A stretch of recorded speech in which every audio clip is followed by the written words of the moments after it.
Porque o que Deus está preparando para vocês nesse próximo tempo é crescimento. Só que crescimento vem acompanhado de guerras, de lutas e perseguições. Não dá para viver o confete, a bola, o aplauso, não. Acabou a festa, pega a arma, pega o escudo, pega a espada e vamos crescer e acompanhar o que Deus está nos propondo neste tempo. Inscreva-se em nosso canal e receba trechos de pregações poderosas todos os dias. Nós lemos 2 versículos dos primeiros capítulos do livro do Êxodo, que eles estão nos explicando claramente sobre a história de Moisés. Moisés, um homem em questão que Deus levantou a fim de libertar Israel do cativeiro egípcio. Moisés, a figura libertadora que o Senhor escolheu para um propósito, e o propósito era, através dele, a nação de Israel não vai viver mais o que tem vivido. Deus gosta de apostar em pessoas que ninguém aposta. Deus gosta de sonhar sonhos para pessoas que ninguém sonharia. É uma particularidade de Deus isso. Investir em quem ninguém investe, acreditar em quem ninguém acredita, levantar quem ninguém levantaria, sonhar por quem ninguém sonharia. É uma coisa de Deus isso. A Bíblia diz que Ele escolhe as coisas loucas para confundir as sábias. Ele escolhe as coisas que não são para confundir as que são. O que basicamente Deus está dizendo é: eu contrario a lógica do homem. Dentro da lógica do homem, o que funciona é o que é. Na minha lógica, eu faço o que não é funcionar. Na lógica humana, o que vai impressionar é o que as pessoas acreditam que vai dar certo. Mas na ótica do céu, eu faço a roda gigante dar uma volta, e o que estava embaixo eu coloco em cima, e quem estava em cima eu coloco para baixo, e eu deixo a terra confusa. Isso é coisa de Deus. E eu amo essa particularidade de Deus, porque dentro dessa particularidade eu fui incluída. Dentro dessa particularidade, você foi incluído. Seja sincero. Se você fosse um grande investidor, se você fosse um homem muito importante, uma mulher muito importante, e você conhecesse alguém como você, com as condições que você tem, com a realidade que você tem, com o cenário que você vive, você apostaria em você mesmo? Seja sincero. Que eu, dentro das minhas limitações, eu jamais olharia uma menina de Xerém, com a família mais dificultosa, pobre, numa realidade difícil como a minha era. Eu jamais acreditaria que aquela menina um dia poderia se tornar uma pregadora do Evangelho. Talvez eu passasse por mim várias vezes e diria: qualquer um, menos essa. Mas ainda bem que a lógica do céu não é como a lógica da terra. Ainda bem que a escala de Deus não funciona como a nossa escala. Porque nesse espaço que se é aberto, entra eu, entra você, entra a tua casa, entra teus filhos, entra a tua família. O que está acontecendo aqui agora é que Deus está chamando um homem com uma história completamente normal. E quando eu digo normal, é porque ele fazia parte de mais um dos que estavam sofrendo. A mãe dele era da tribo de Levi, se casou com um homem da tribo de Levi, Joquebede, Arão, se casaram. E aí vão dar à luz a um filho. Só que o cenário em que esse garoto vai nascer é um cenário muito complicado. Porque Faraó estava estabelecendo um nível de perseguição aos hebreus. E esse nível de perseguição era: a partir de agora, todo garoto que nascer tem que morrer. E qual é o motivo ou a forma da morte? Vai ser jogado nas águas do Nilo. Qual é a causa, qual é a forma que a tragédia vai se instaurar? Águas do Nilo. Então, toda criança que nasceu naquele período, que era menino, a tragédia era, o pavor era as águas. Para as mães eram: como que viram seus filhos morrendo? Nas águas do Nilo. O que era o trauma das mães nessa época? As águas. As águas do Nilo eram um pavor das mães. Por quê? Flávio José conta que dava para ouvir a quilômetros de distância o grito das hebreias, porque muitas mulheres viram os seus filhos morrendo. Você imagina? Acabou de ter um filho, ali tem projetos, ali tem sonhos, ali tem expectativas. Quem aqui é mãe, levanta a mão. Quem aqui é pai, levanta a mão. Eu não sei, não sou mãe, não sou pai. Pai nunca você mesmo, não sou mãe. Mas diz a minha mãe que amor de mãe para filho é o maior amor que existe. Eu tento dizer para ela que não é, que é o meu por ela. Eu falo, não, é de filho para mãe. Ela fala, não, quando você tiver um filho você vai descobrir que ainda dá para amar mais. É diferente, mas é uma coisa que foge da sua compreensão. E é interessante, porque todas as vezes que Deus vai se referir a nós, a maneira como Ele nos ama, Ele trata de um relacionamento que é esse, paternidade e maternidade. Ele nos chama de filhos, e Ele diz que Ele é o nosso Pai. E quando Ele vai falar sobre o nível de cuidado conosco, Ele diz, pode uma mãe esquecer-se do filho que amamenta? Ainda que, o que Ele está dizendo, isso é tão improvável de acontecer, mas vai que, ainda que aconteça, eu todavia nunca me esqueço de vocês. Para você ver o nível desse relacionamento. Então o que está acontecendo aqui no capítulo 1 do livro do Êxodo é isso. Faraó está determinando o nível mais alto de dor sobre os hebreus naquela época.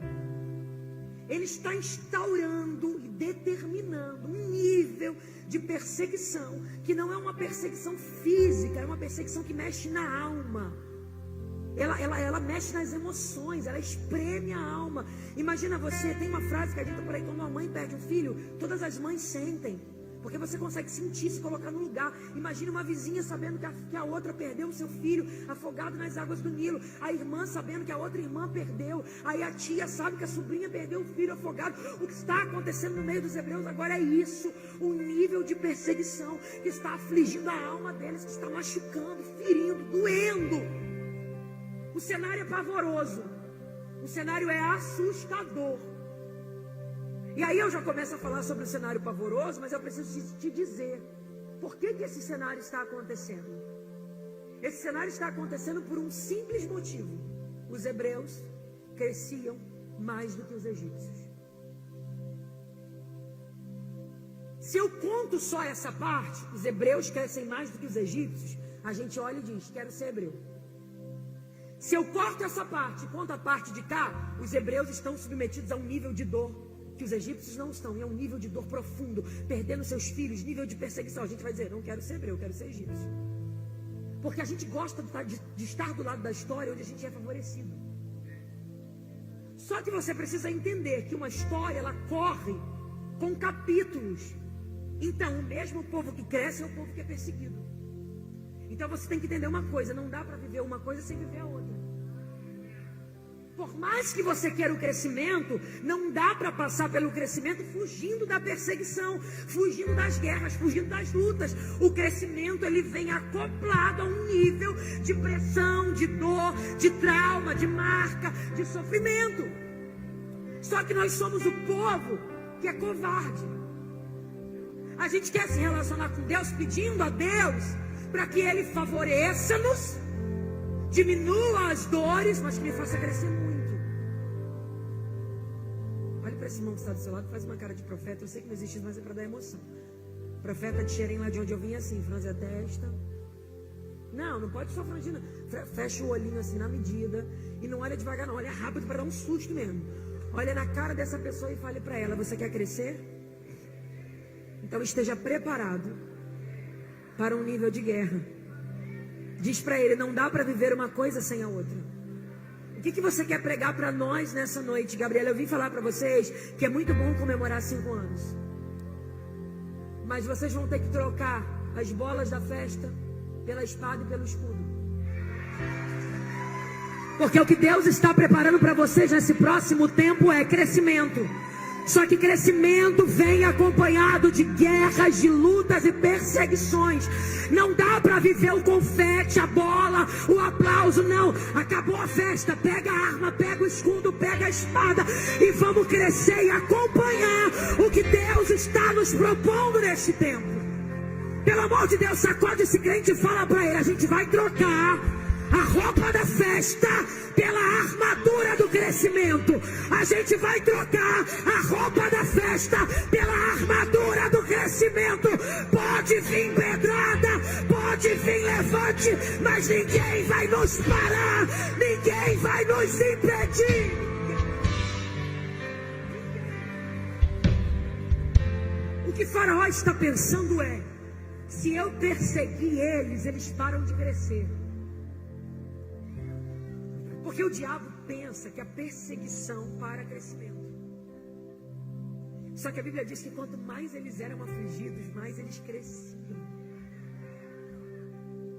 Aleluia. Quem está olhando de fora, Poliana, olha e só vê aflição. Então a gente fica: coitadinho dos hebreus. Coitadinho nada. Porque Faraó conta a eles antes da aflição era um número. Conta depois da aflição eles tinham multiplicado muito. E aí Faraó está olhando e está dizendo: que povo é esse? Que gente é essa? Pastor, os hebreus, eles não eram guerreiros. Eles não tinham cavalos de guerra, cavaleiros. Eles eram um povo simples. Sabe, Liane, eles eram um povo que eles viviam da agricultura. Eles viviam do pastoreio. Eles não eram gente, sabe, que entravam para a guerra. Eles não eram, nesse contexto aqui, eles vão ser preparados mais para frente, mas aqui, eles são um povo simples.